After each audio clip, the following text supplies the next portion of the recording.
అందరికీ నమస్కారం. నేను మీ ప్రకృతి నేస్తం ప్రకాష్ విత్తనాల.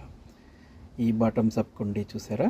ఇది ఒక 5 లీటర్స్ ఆయిల్ బాటిల్. ఇదిగో ని కట్ చేసి కన్వర్ట్ చేసి తయారు చేసుకున్న బాటమ్స్ అప్ కుండీ అన్నమాట.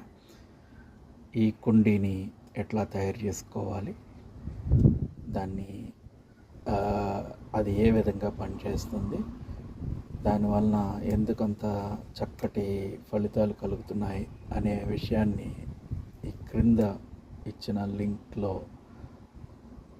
ఉన్న వీడియోలో మీకు వివరంగా వివరిస్తాను. దయచేసి ఆ వీడియోను చూసి మీరందరూ కూడా మీ దగ్గర ఉన్న ఎటువంటి బాటిల్నైనా